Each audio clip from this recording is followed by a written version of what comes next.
Hello बच्चों, आज के इस क्लास में हम लोग जो है दो चर वाले रैखिक समीकरण में पढ़ेंगे कि कैसे उनका ग्राफ बनाया जाता है। ठीक है।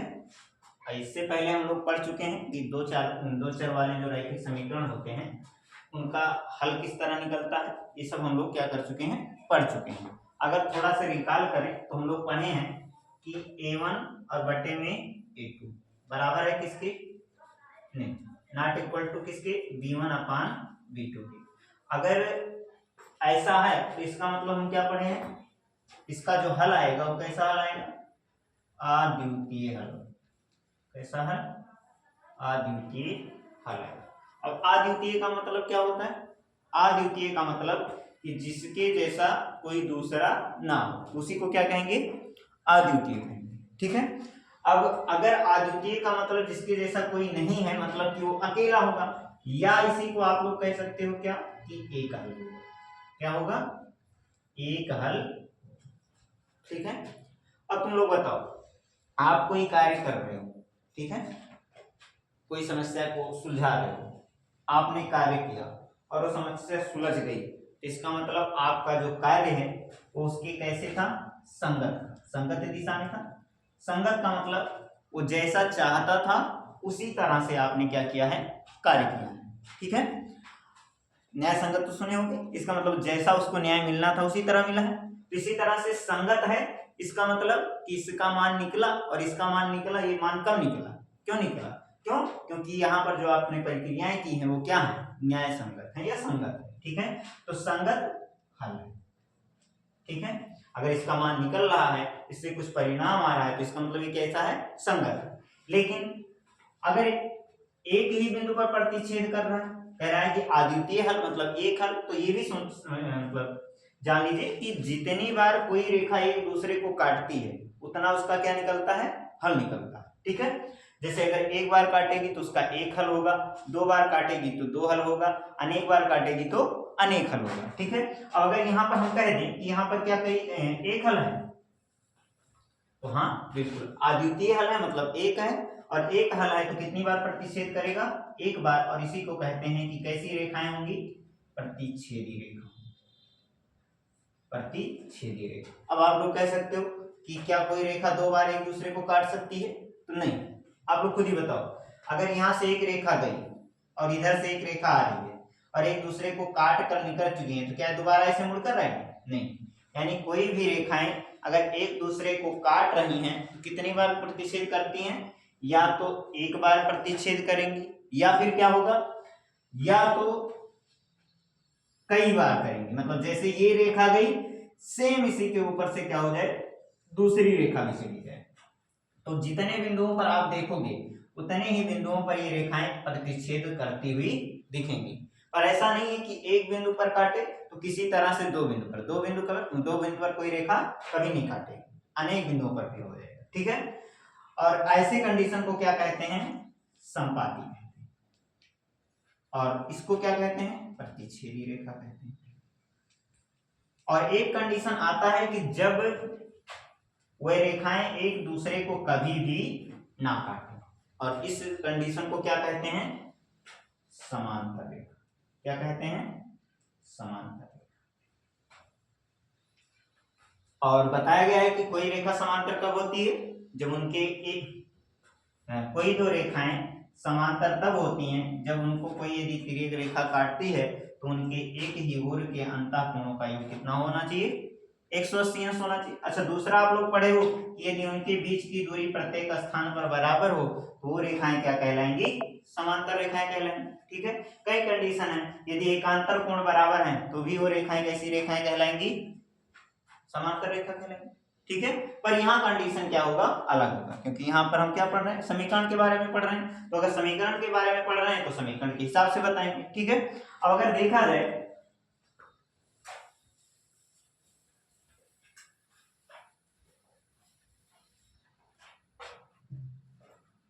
दूसरा कंडीशन क्या था, दूसरा कंडीशन था a1 अपान a2 और बराबर है किसके, b1 अपान b2 के, लेकिन बराबर नहीं है, किसके बराबर नहीं है, c1 अपान c2 के। और इस तरह के कंडीशन में क्या होगा कि इसका सबसे पहले तो ये समांतर रेखाएं होंगी, अगर इस तरह का कंडीशन कहीं दिख रहा है तो कैसी रेखाएं होंगी, समांतर रेखाएं, ठीक है। अच्छा समांतर रेखाएं होंगी ठीक है, लेकिन इनका हल कितना निकलेगा, अब अभी बताए हैं कि कोई रेखा जितनी बार एक दूसरे को काटेगी उतना ही उसका क्या निकलेगा, हल निकलेगा। और समांतर रेखाएं क्या एक दूसरे को कभी काटती हैं, अगर एक दूसरे को काट दी तो समांतर रेखा ना कहलाकर क्या कहलाएंगी, प्रतिच्छेदी रेखा कहलाएंगी, ठीक है। तो क्या काट रही हैं, नहीं काट रही हैं, और नहीं काट रही हैं इसका मतलब इसका हल भी कोई नहीं निकलेगा, कोई हल नहीं होगा,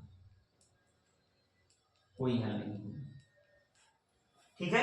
अब तुम लोग खुद ही बताओ, आप किसी समस्या पर कार्य कर रहे थे या आपको कोई समस्या सॉल्व करने के लिए दिया गया और वो आपसे सॉल्व नहीं हुआ, ठीक है, तो आपने गलत कर दिया, आपने उसका उत्तर क्या कर दिया, गलत कर दिया। जैसे कोई था, कोई मर्डर था, ठीक है, किसी ने किसी का मर्डर किया या किसी ने किसी का कुछ भी किया, ठीक है, और या चोरी किया, जो भी होता है, ठीक है। अब पता चला कि जो उसमें से साथ था आपने उसको दे दिया सजा, आपने उसको सजा दिलवा दिया, तो क्या आपने न्याय संगत कार्य किया, नहीं किया। क्यों नहीं किया, क्योंकि जो निकलना था वो निकला नहीं। अब यहाँ पर बताओ क्या कोई हल निकल रहा है, नहीं निकल रहा है, ठीक है।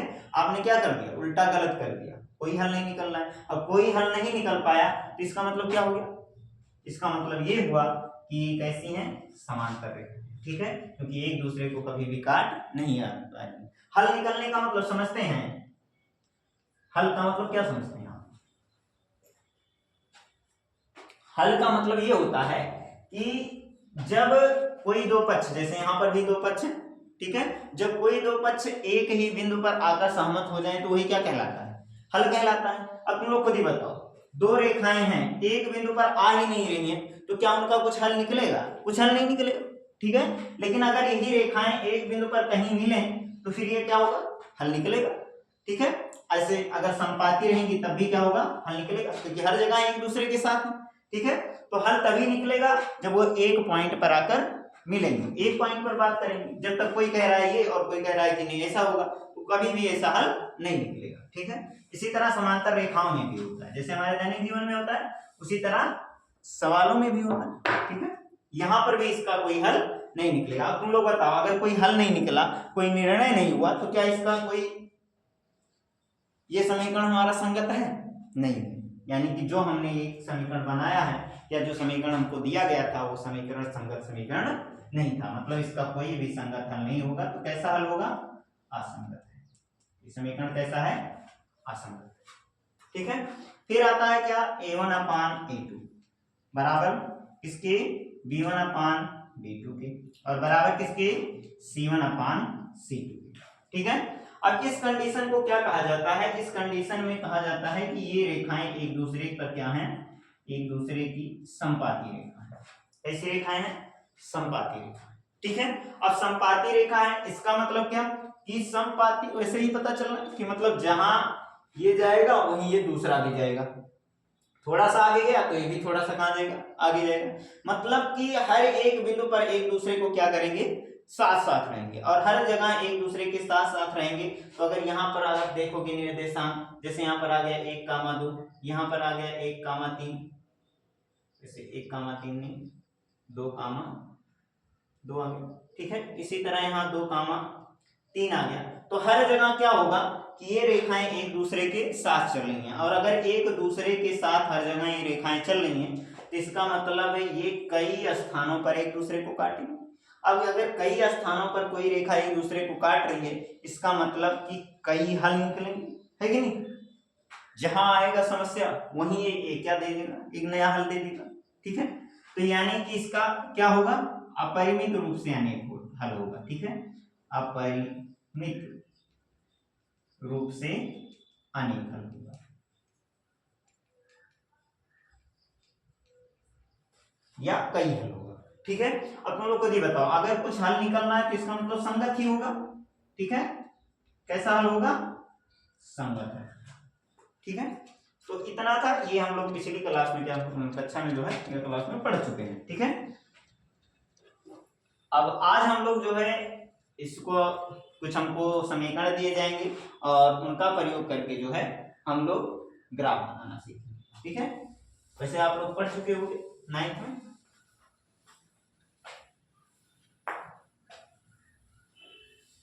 निर्देशांक ज्यामिति, उसी का यूज होगा। ठीक है, अब जैसे दिया है उदाहरण एक अगर देखा जाए तो क्या दिया है,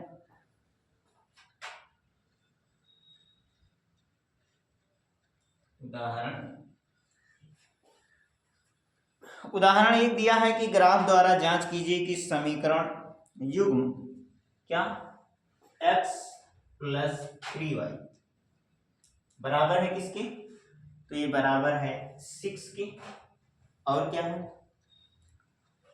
2x और माइनस 3y ये बराबर है किसके 12।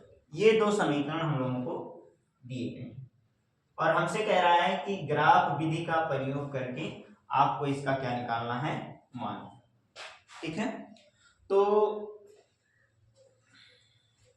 इस तरह के सवालों को करने के लिए हमारे पास कई विधियां। ठीक है, जैसे ये क्या है हमारा दो चर वाला रैखिक समीकरण है। अब इसको करने के हमारे पास कई विधियां हैं, उनको देख लेते हैं कौन कौन सी विधि है। ठीक है, जैसे पहली की विधि दिया है, कौन सी विधि, ग्राफ विधि। ठीक है, कि चित्र बनाकर हम लोग इसको सॉल्व कर सकते हैं। ठीक, दूसरी विधि हम लोग पढ़े हैं विलोपन विधि।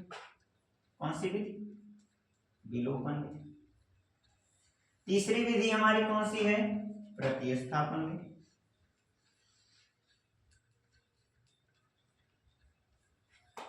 और चौथी विधि कौन सा है, वज्र गुणन विधि। ठीक है, तो दो चर वाले रैखिक समीकरणों को सॉल्व करने की कितनी विधियां हैं, कुल 4 विधियां। ठीक है, इनमें से हमको इन 3 विधियों को पढ़ना है। ठीक है, और ये चौथी विधि ये हमारे सिलेबस से क्या हो गई है, कट गई है, इसको हमें पढ़ना नहीं। ठीक है, तो इस क्लास में सबसे पहले हम लोग पढ़ेंगे ग्राफ विधि से, फिर उसके बाद प्रतिस्थापन विधि से, फिर पढ़ेंगे क्या, विलोपन विधि से। ठीक है, तो एक एक करके शुरू करते हैं। पहला हमारा क्या है, ग्राफ विधि।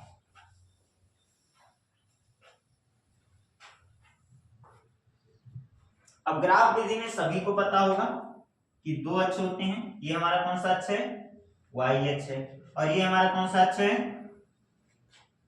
x अक्ष है। ठीक है, निर्देशांक लिखते समय पहले x अक्ष का मान लिखा जाता है, फिर उसके बाद में y अक्ष का मान लिखा जाता है। ठीक है, y अगर देखा जाए तो जहां पर ये दोनों अक्ष एक दूसरे से मिलते हैं इसको हम लोग क्या कहते हैं, मूल बिंदु कहते हैं। क्या कहते हैं, मूल बिंदु। इसको क्या कहते हैं, मूल बिंदु कहते हैं। ठीक है, ये हमारा प्रथम चतुर्थांश है, ये द्वितीय है, ये तृतीय है, और ये क्या है, चतुर्थ।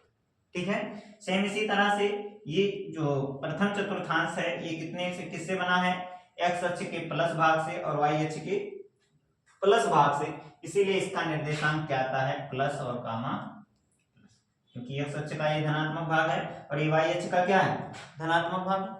सेम इसी तरह से अगर इधर देखा जाए तो x अक्ष का ये ऋणात्मक भाग है और पहले x अक्ष का मान लिखा जाता है, फिर उसके बाद में y अक्ष का, और y अक्ष का मान क्या है, धनात्मक, तो हो जाएगा माइनस कामा प्लस।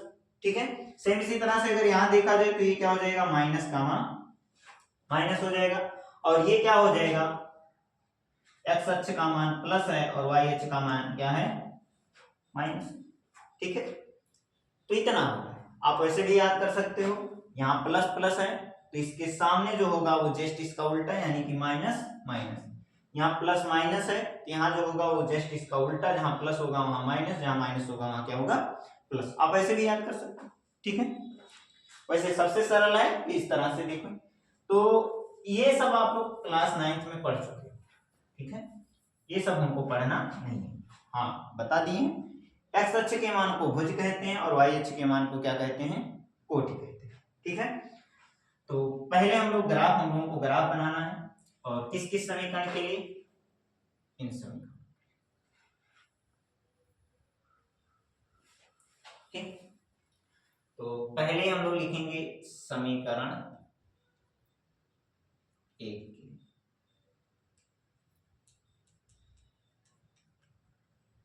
समीकरण 1, और समीकरण 1 के लिए हमको बनाना है सारणी। सारणी में एक तरफ x का मान रखेंगे और y का मान निकालेंगे, दूसरी तरफ फिर y का मान रखेंगे और x का मान निकालेंगे। यहाँ x है, यहाँ क्या है, y। ठीक है। अच्छा, मानों को रखते समय हम ध्यान रखेंगे कि पॉइंट में ना आए तो ठीक है, वैसे आएगा तब भी कोई दिक्कत नहीं है, क्योंकि अगर प्रॉपर ग्राफ बनाओगे तो जो मान निकलना है वही निकलेगा। ठीक है। अब जैसे अगर यहाँ x का मान हम दो लिख लेते हैं, ठीक है, तो 2 इधर प्लस है, इधर जाएगा माइनस हो जाएगा। ठीक है। और जैसे ही माइनस होगा तो आएगा 4। अब तुम लोग खुद ही बताओ, ये 3 क्या 4 को काट पाएगा? नहीं काट। ठीक है। तो फिर हम ऐसे मान को रखेंगे कि जिससे कि हमारा समीकरण क्या हो, सॉल्व हो जाए सही से, और पॉइंट में मानना है। जैसे कि हम लोग x की जगह पर ले लेते हैं क्या है, 0। x का मान क्या ले लिए, 0 ले लिए। ठीक है। अब अगर x का मान 0 ले लिए तो हमको बताना है इस समीकरण का प्रयोग करके कि y का मान क्या है। तो x का मान 0 मतलब ये खत्म। हमारे पास बचा क्या, 3y बराबर किसके, 6 के। और 3y बराबर 6 है, इधर ये गुणे के रूप में, तो इधर जाएगा क्या हो जाएगा, बटे के रूप में। और जैसे ही बटे के रूप में जाएगा तो 3 दूनी 6, यानी y का मान आएगा कितना।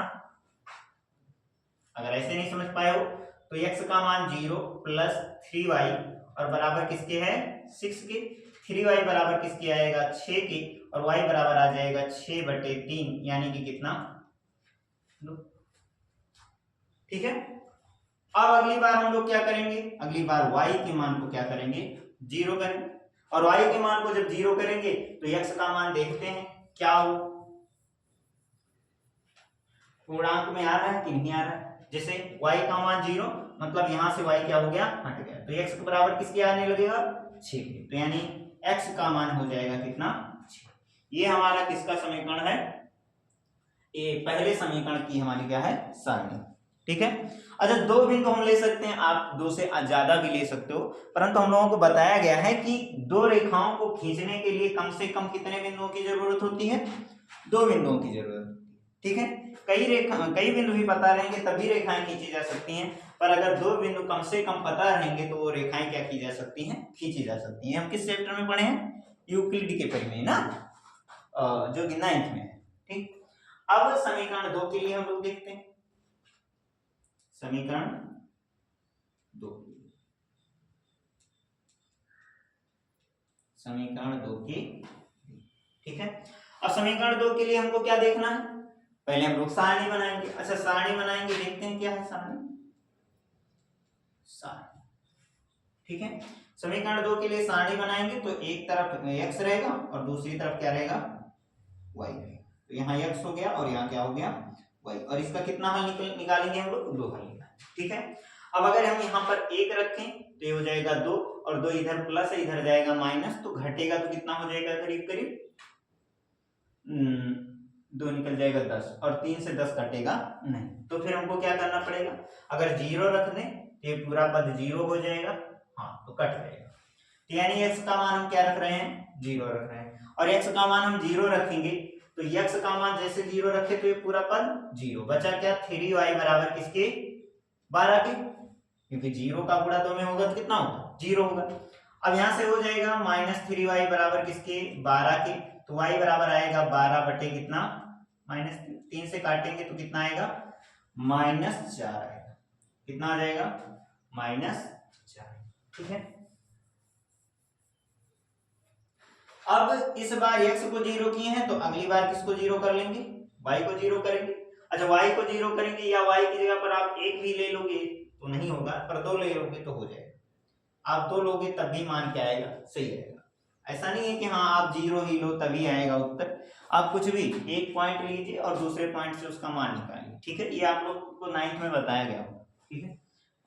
तो 2 से हो जाएगा। अब 2 अगर हम ले रहे हैं तो यहाँ पर हो जाएगा कितना, 2x और -3 गुणे 2 और बराबर किसके है, 12 के।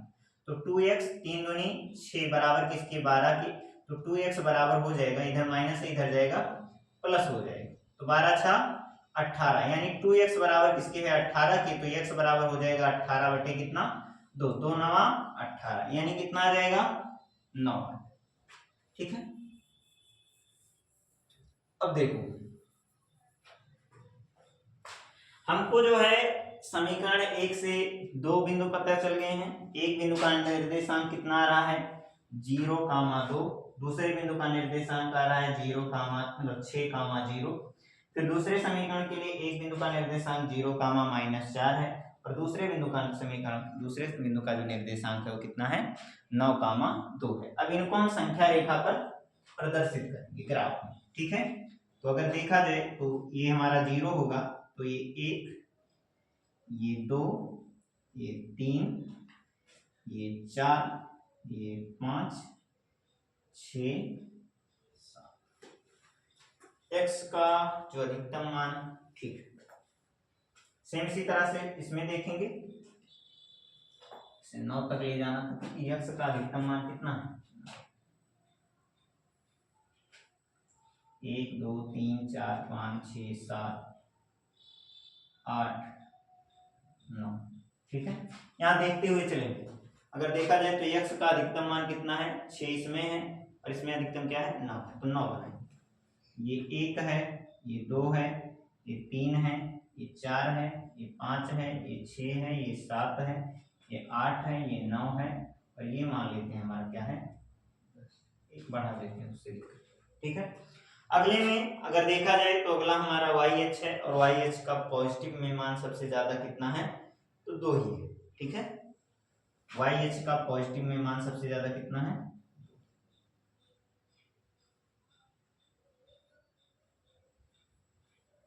1, 2, ठीक है। फिर उसके बाद में आ रहा है x अक्ष और x अक्ष का निगेटिव में मान सबसे कम कितना है, निगेटिव में मान है ही नहीं, फिर भी लिख लेते हैं 2 मान, 1 है और क्या है, ठीक। फिर उसके बाद में YH का देखते हैं कि निगेटिव में मान सबसे ज्यादा कितना है -4 है, तो हो जाएगा कितना बराबर है 1, 2, 3, 4, 5 और ये सब मान किसमें है निगेटिव मान, ठीक है। ये भी हमारा किसमें है निगेटिव, ठीक। अब हम लोग को ग्राफ बनाना है, ठीक है। पहला जो बिंदु है वो है 0, 2, यानी x अक्ष पर 0 कहाँ है, तो x अक्ष का मान 0,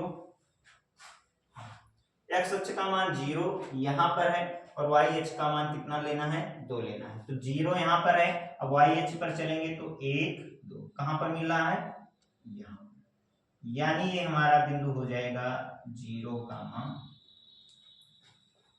फिर उसके बाद में अगर यहाँ देखें तो यहाँ जो है ये तो हो गया। अब इसके बाद में 6 और 0 यानी x का मान 6, x का मान 6 यहाँ पर है और हमें y अक्ष पर कहाँ जाना है 0 पर, तो यहाँ से y अक्ष के 0 पर अगर जाएंगे तो कहाँ पर मिलेंगे मूल बिंदु पर, यानी यहीं पर। हमेशा याद रखना कि जब x का मान 0 पर रहेगा तो वो जो बिंदु है वो किस पर स्थित रहेगा y अक्ष पर, और यदि y का मान 0 है तो वो बिंदु कहाँ स्थित रहेगा x अक्ष, ठीक है। इसका निर्देशांक क्या आएगा 6, 0, ठीक है। मिला देते हैं इसको,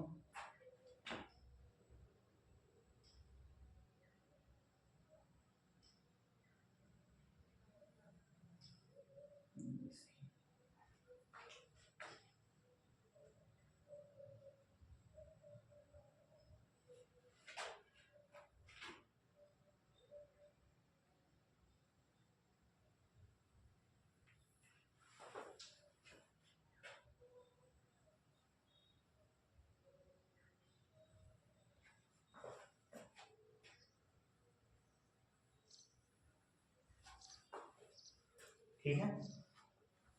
फिर उसके बाद में दूसरे समीकरण से बनाते हैं 0, -4, यानी कि x का मान 0 है तो वो बिंदु किस पर स्थित होगा x अक्ष y अक्ष पर, और y अक्ष के किस भाग में -4 है तो ऋणात्मक, और इसका निर्देशांक आएगा 0, -4। दूसरा है 9, 2, मतलब x का मान 2 है तो x का मान 9 है तो y का मान क्या लेना है, तो यहाँ 9 है और इसको कहाँ तक लेकर जाना है 2 तक लेकर जाना है, मतलब कि यहाँ कहीं पर, ठीक है। देख लेते हैं करेक्ट है कि नहीं, कुछ ऊपर हो गया क्या,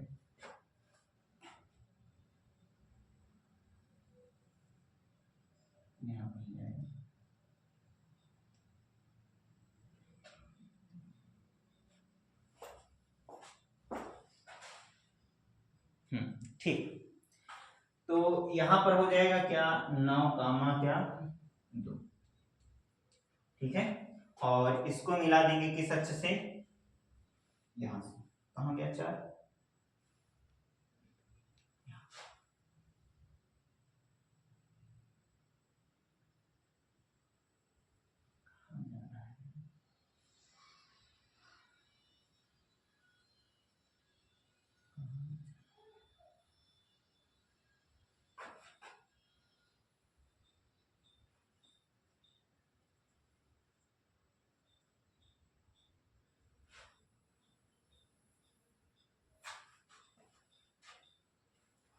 तो ये समीकरण हमारा बना है।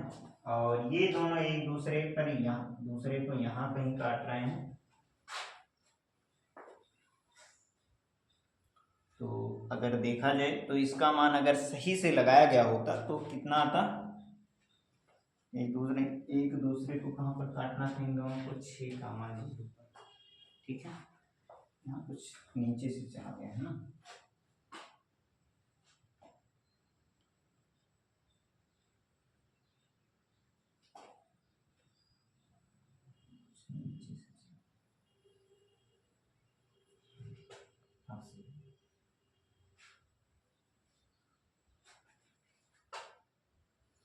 नहीं क्या है 6 का मान, ठीक। तो अगर ग्राफ आप लोग सही से प्रॉपर तरीके से खींचोगे तो इस तरह से ग्राफ मिलेगा, ठीक है। और ये ग्राफ करीब करीब किस पर काट रहा है, 6 कामा 0 पर। और अगर 6 कामा 0 पर एक दूसरे को काट रहे हैं तो इससे पता चलता है कि इन दोनों का जो हल आएगा वो क्या आएगा, 6 कामा 0 आएगा। इसका मतलब क्या, इसका मतलब कि x अक्ष का मान 6 होगा, मतलब x का मान 6 होगा और y का मान क्या होगा, 0 होगा, ठीक है। तो इस तरह से हम लोगों को क्या करना है, सॉल्व करना है, ठीक। हाँ,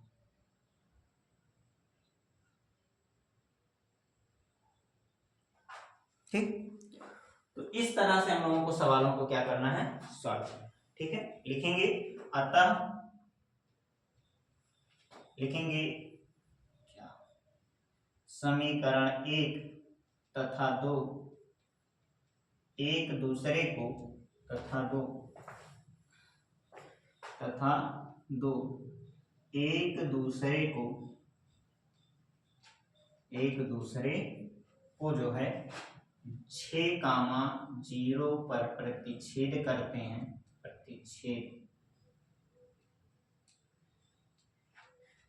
हैं, अतः x का मान आएगा 6 और y का मान क्या आएगा, 0, ठीक। तो ग्राफ विधि से इस तरह से सॉल्व किया जाएगा। अगर आप ग्राफ जो है प्रॉपर तरीके से बनाओगे, सही से बनाओगे, तो उत्तर क्या आएगा, सेम, ठीक है। तो इतना होता है। अब इसके बाद में उदाहरण 2, ये भी ग्राफ बनाने को कहा है, ठीक है। फिर उसके बाद में उदाहरण 3 है, ठीक। तो ये सब आप लोग सेम इसी तरह से कर लो, ठीक है। और अगर यहाँ पर अगर आपसे पूछा जाए कि यहाँ जो समीकरण हमको मिला है, इसकी रेखाएं एक दूसरे को क्या कर रही हैं, एक बिंदु पर प्रतिच्छेद कर रही हैं, तो इसका हल कितना निकलेगा, एक हल निकलेगा, ठीक है। सेम इसी तरह से अगर कहने की बताओ संगत है कि नहीं है, तो संगत है, बिल्कुल संगत है, ठीक है। तो इतना हो जाए, ठीक। अब नोट कर लीजिए अगर कुछ बनाना,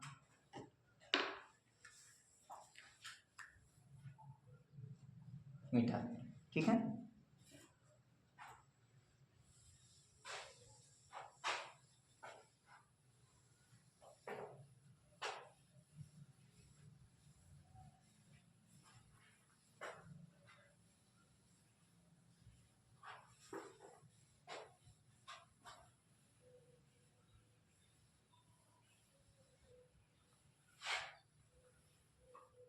अब हम लोग क्या करेंगे, प्रश्नावली के सवालों को सॉल्व करते हैं, ठीक है। तो पहली प्रश्नावली हमारी क्या है, 3.1 है, और इसमें जो सवाल दिए गए हैं उनको हम लोग सॉल्व करते हैं,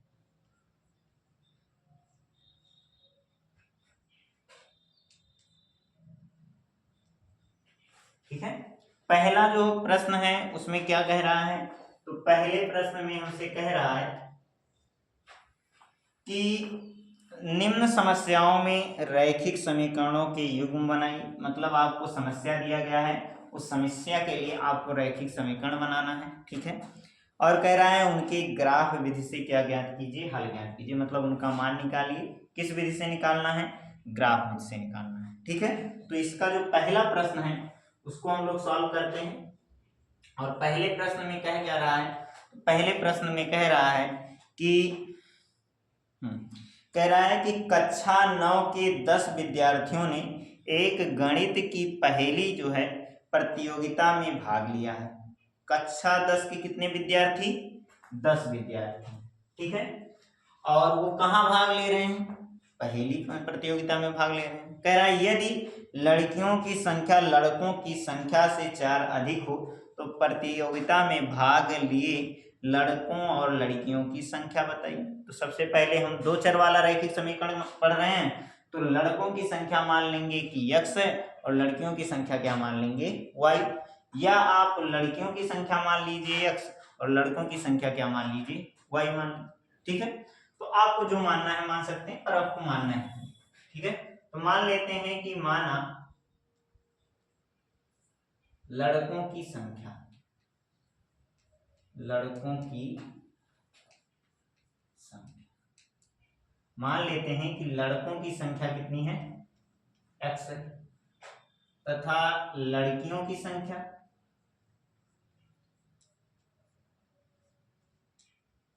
लड़कियों की संख्या, लड़कों की संख्या x है तो लड़कियों की संख्या कितनी हो जाएगी, मान लेते हैं कि वो कितनी है, y, क्योंकि हमें किसी के बारे में पता नहीं है। अच्छा, एक तरीका इसको सॉल्व करने का हम लोग जो है अभी अभी पढ़े हम लोग नहीं है, पर इसको द्विघात समीकरण या फिर एक ही चर मानकर भी क्या कर सकते हैं, सॉल्व कर सकते हैं, ठीक है। एक चर से भी सॉल्व कर सकते हैं और दो चर वाले रैखिक समीकरण का प्रयोग करके भी सॉल्व कर सकते हैं, ठीक है। तो अभी तो हम लोग पढ़ रहे हैं दो चर वाला रैखिक समीकरण, तो उसी का प्रयोग करके सॉल्व करेंगे, ठीक है। इसमें कह रहा है कि प्रथम शर्त क्या है, प्रथम शर्त क्या कह रहा है, तो प्रथम शर्त हमसे कह रहा है कि आपको क्या करना है, कक्षा 10 के जो विद्यार्थी हैं उनकी कितनी संख्या है, 10 है। अच्छा बताओ, लड़के कितना है, x है, और लड़कियां कितनी हैं, y हैं, और दोनों को मिलाने पर कितना आ रहा है, 10 आ रहा है। तो इसका मतलब कि x और y दोनों मिलकर कितनी संख्या बना रहे हैं, 10 लोगों की संख्या बना रहे हैं। और ये प्रथम शर्त के अनुसार ये हमारा क्या बनेगा, पहला समीकरण, ठीक है।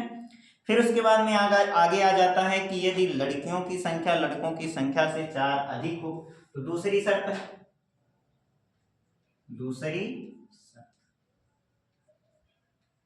दूसरी शर्त क्या कहती है कि लड़कियों की संख्या जो है वो लड़कों की संख्या से, लड़कियों की संख्या, हाँ, लड़कियों की संख्या लड़कों की संख्या से 4 अधिक। अब तुम लोग खुद ही बताओ, लड़कियों की संख्या कितना माने हैं, y माने हैं, और लड़कों की संख्या कितना माने हैं, x माने, ठीक है। इसमें हमसे कह रहा है कि जो लड़कियों की संख्या है वो लड़कों की संख्या से 4 क्या है, ज्यादा है, 4 क्या है, ज्यादा है। अब तुम लोग खुद ही बताओ कि किसकी संख्या ज्यादा है, तो लड़कियों की संख्या क्या है, ज्यादा है। अब तुम बताओ, जैसे तुम कोई सामान लेने गए, जैसे ये चाक है, ये हमको दिख रहा है कि ये बड़ा है, ठीक है, और इसको छोटा करना है तो क्या करोगे, घटाओगे। लेकिन अगर ये छोटा हमको दिखता तो हम क्या करते, इसको बड़ा करने के लिए इसमें जोड़ते, ठीक है।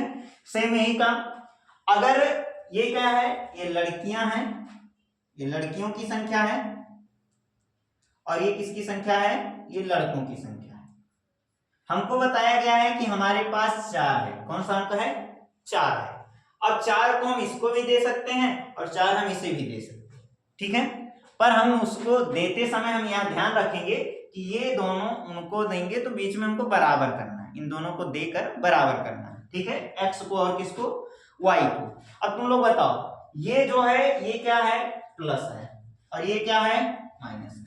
मतलब जितना हमको चाहिए था उससे क्या है, ज्यादा है। और अगर ये ज्यादा है तो इसके पास 4 लेकर जाएंगे तो क्या और जोड़ देंगे। अब तुम खुद ही बताओ, कोई सामान ज्यादा है और उसको बराबर करना है तो और ज्यादा हो जाएगा, कुछ उसमें जोड़ोगे कि नहीं जोड़ोगे। तो फिर हमको क्या करना पड़ेगा, फिर हमको क्या करना पड़ेगा कि जो ज्यादा है उसमें से निकाल लो जिससे कि बराबर हो जाए, ठीक है, सामने वाले के। तो यहां अगर लेकर आएंगे 4 को तो हमें क्या करना पड़ेगा, माइनस करना पड़ेगा, ठीक है। लेकिन यही 4 यदि हम किसके पास चले जाएं, माइनस वाले के पास चले जाएं, तो इसको इसकी क्या है, जरूरत है कि नहीं, क्योंकि ये पहले से क्या है, कम है, और कम है तो उसके बराबर आना चाह रहा है। बराबर करने के लिए इसमें और हमको क्या करना पड़ेगा, जोड़ना पड़ेगा, ठीक है। अब जैसे आप लोग जाते होगे दुकान पर, तो जब दुकानदार चीनी या दाल देता होगा तो क्या करता होगा, लाता होगा और डालता होगा तो कुछ कम पड़ जाता होगा या कुछ ज्यादा हो जाता होगा। तो अगर कम पड़ जाता है तो लाकर फिर से क्या करता है, थोड़ा सा डालता है। लेकिन अगर ज्यादा हो जाता होगा तो क्या करता होगा, थोड़ा सा क्या करता है, निकाल लेता है। तो सेम वही काम हमको भी करना है। हम 4 को लेकर आए हैं, 4 को हमें इसे चाहे दें चाहे इसके साथ भेजें। अगर यहां जाएंगे तो 4 हम क्या करेंगे, निकालेंगे, क्योंकि यहाँ सामान क्या है, ज्यादा है। लेकिन यहाँ आएंगे तो 4 क्या करेंगे, जोड़ेंगे। क्यों जोड़ेंगे, क्योंकि यहाँ पर सामान क्या है, कम है, तो उसको ज्यादा करना है। समझ गए कि नहीं समझ गए, तो यही हमको करना है। यहाँ जाएंगे तो माइनस, लेकिन यहाँ जाएंगे तो क्या करना पड़ेगा, प्लस, क्योंकि हमको बराबर करना है, ठीक है। तो इतना हो जाए, ठीक है। अब यहाँ पर हमको मिला क्या, y, इधर प्लस है, इधर आएगा माइनस x, और बराबर किसके आ गया, 4 के। और ये मान लेते हैं कि हमारा समीकरण क्या है, ठीक है।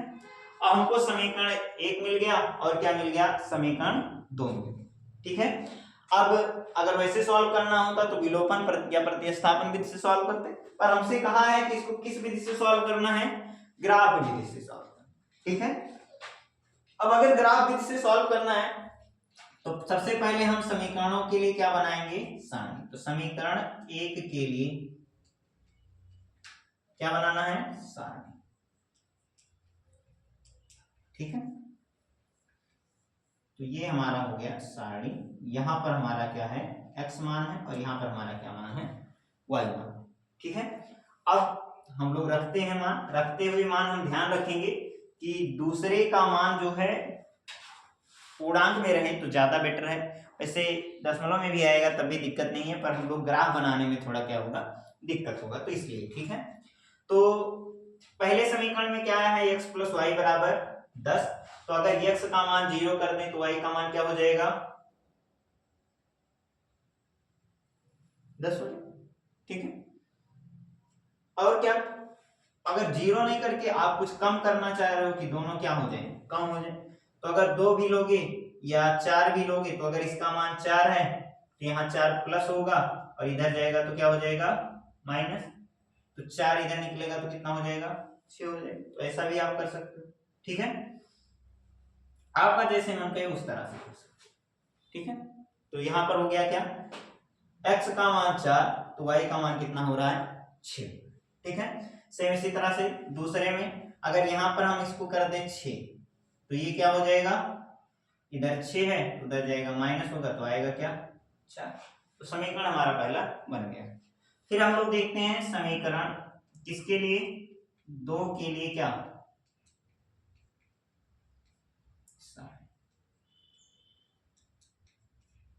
ठीक है। ये हमारा कौन सा मान है, ये हमारा x है और ये हमारा क्या है, y, ठीक है। देखते हैं अगर हम यहाँ पर 0 रख दिए तो y का मान कितना आ जाएगा, 4। तो यहाँ पर कुछ भी हम रख रहे हैं पर हमको पॉजिटिव इंटीजर मिल रहा है, पॉजिटिव मिले या नेगेटिव मिले उससे नहीं दिक्कत है, पर हाँ पूर्णांक ही होना चाहिए, ठीक है। तो ज्यादा बेटर रहेगा, दिक्कत नहीं है, ज्यादा बेटर रहेगा। तो 0 रखेंगे तो y का मान कितना आएगा, x का मान 0 तो y का मान कितना हो गया, 4। सेम इसी तरह से y का मान अगर 0 कर दें तो x का मान कितना आ जाएगा, x का, हाँ y का मान 0 कर दें तो x का मान आएगा -4, ठीक है। तो ये दोनों हमें समीकरण मिल गए हैं। अब इनको हम क्या करेंगे, संख्या रेखा पर प्रदर्शित करेंगे, ठीक है।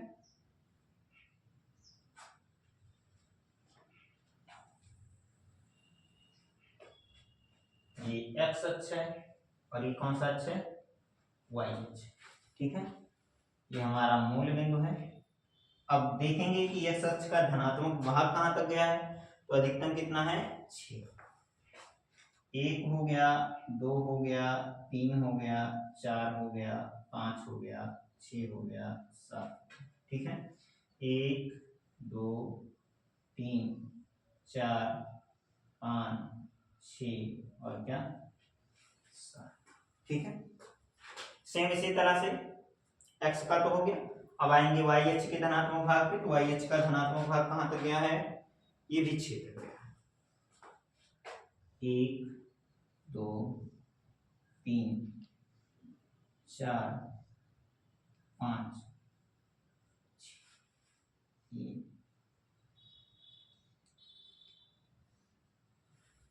फिर देखते हैं x अक्ष का ऋणात्मक भाग कहाँ तक गया है, -4 तक गया है। तो हो जाएगा 1 2 3 4 1 2 3 4। ये सब किसमें निगेटिव। ठीक है, फिर आता है वाई एच, और वाई एच का ऋणात्मक भाग है नहीं तो 2 तक बना लेते हैं। 1 और ये हो गया हमारा क्या, पहला निर्देशांक है 4, 6, यानी x अक्ष का मान 4 लेना है प्लस में, और y अक्ष का मान क्या लेना है 6। देखते हैं ये दोनों एक दूसरे से कहाँ मिल रहे हैं, तो करीब करीब यहाँ पे मिल रहे हैं। ठीक है, एग्जैक्ट बनाओगे तो जो आना चाहिए वही मान आएगा जब आप लोग पटरी का प्रयोग करके बनाओगे, पर हम पटरी का प्रयोग नहीं कर रहे हैं तो थोड़ा इधर उधर हो सकता है। तो ये हो गया हमारा क्या 4, 6। फिर आगे आएगा 6, 4। एक्स अक्ष का मान 6 लेना है और वाई अक्ष का मान कितना लेना है, ठीक है।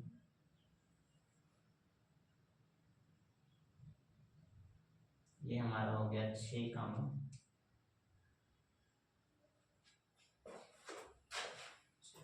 ठीक है, फिर उसके बाद में है 0, 4। 0 है, x का मान 0 है, y का मान 4 है, यानी y पर ही जाए। ठीक है, क्योंकि x का मान 0, तो यहाँ पर आएगा 0, 4। ठीक है, फिर उसके बाद में हमको देखना है 0, -4, तो यानी कि x का मान -4 है, y का मान 0, तो y h के ऋणात्मक भाग में -4। ठीक है, अब इसको हमें मिलाना है, इसका निर्देशांक कितना है -4 का मान।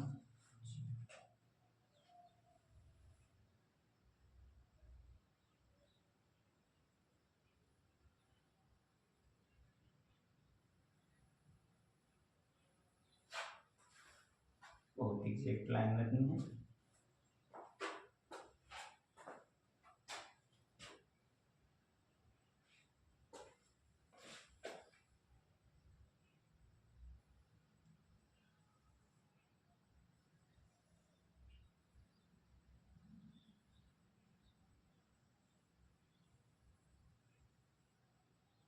करीब करीब यहाँ से अगर देखा जाए यहाँ से,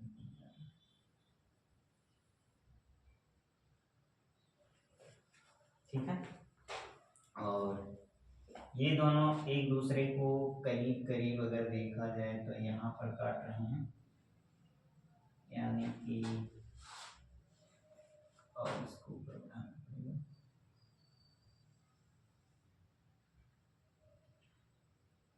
ये 6 ये 7 है, तो ये करीब 7 और 3 पर क्या संतुष्ट हो रहा है, 7 3 10। हाँ, करीब करीब कहाँ आ रहा है, ये आ रहा है 7 पर, मतलब इसका मान 3 और कामा क्या,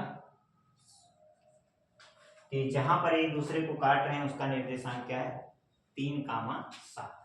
ठीक है, तो x का मान 3 है और y का मान कितना है 7। ठीक, अब हम लोग लिखेंगे कि अतः जो समीकरण 1 तथा 2 एक दूसरे को कहां पर काट रहे हैं 3, 7 पर काट रहे हैं, इसलिए x का मान 3 होगा तथा y का मान कितना होगा 7 होगा। ठीक है, अब सेम इसी तरह से दूसरे सवाल का जो है हम समीकरण बना देंगे और उसके बाद में ग्राफ आपको खुद सेव करना है, ठीक है, क्योंकि यहाँ पर उतना प्रॉपर तरीके से नहीं बनता है।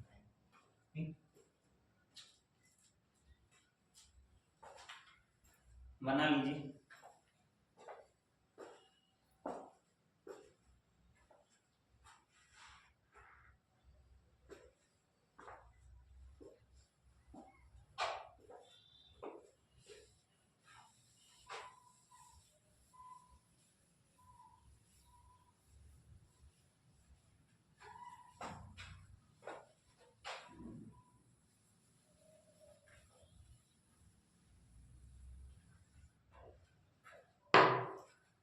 अब फर्स्ट का दूसरा सवाल हम लोग देख लेते हैं कि क्या कह रहा है, ठीक है।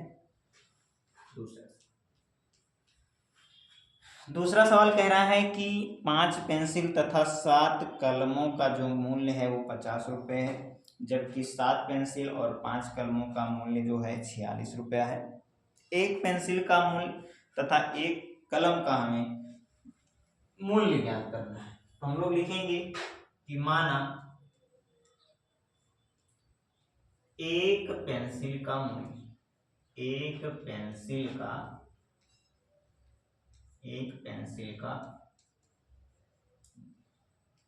क्या है x, तथा कलम का मूल्य क्या है,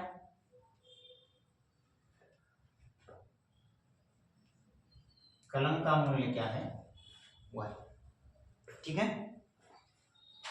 पेंसिल का मूल्य मान लिए कि x है तथा कलम का मूल्य कितना है, y, एक ही का है, ठीक है, एक कलम, ठीक। एक पेंसिल का मूल्य 100 रुपया हो गया, एक कलम का मूल्य y रुपया हो गया। अब प्रथम शर्त देखते हैं कि पहली शर्त हमसे क्या कह रहा है। तो प्रथम शर्त कह रहा है कि क्या कह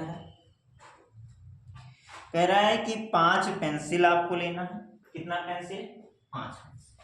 अब तुम लोग बताओ, एक पेंसिल का 100 रुपया, तो 5 पेंसिल का कितना, 5x रुपया, ठीक। और कितना कलम लेना है, तो 7 कलम लेना है, तो एक कलम का y रुपया, तो 7 कलम का कितना हो जाएगा, 7y। और जोड़ने पर जो कुल रुपया वो दे रहा है वो कितना रुपया दे रहा है, 50 रुपया। कितना रुपया, 50 रुपया। तो ये हमारा कौन सा समीकरण है, पहला समीकरण, ठीक है। अब उसके बाद में हमें कौन सा समीकरण बनाना है, दूसरा समीकरण, यानी दूसरी शर्त।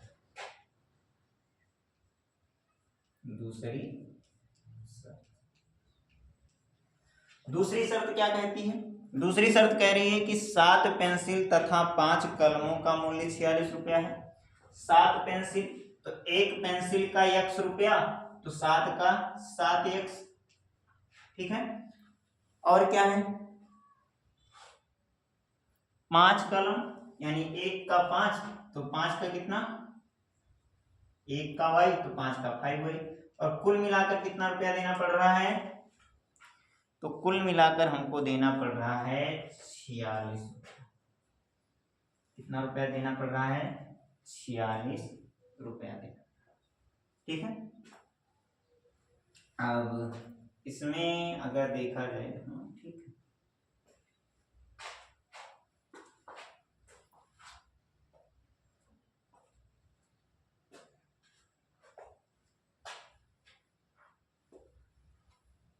ये हमारा समीकरण क्या है। अब इसको हमें सॉल्व करना है, तो ग्राफ विधि से सॉल्व करना है, तो समीकरण 1 के लिए तालिका बनाएंगे और समीकरण 2 के लिए सारणी बनाएंगे, और जो मान आएगा उसका प्रयोग करके हम लोग क्या कर सकते हैं, सवाल का हल निकाल सकते हैं, ठीक है। तो इसको आप लोग कर लेना, क्योंकि समीकरण बन ही गया है, और समीकरण बन गया है तो सवाल को करना बहुत ज्यादा कठिन नहीं, ठीक है। लिख लीजिए।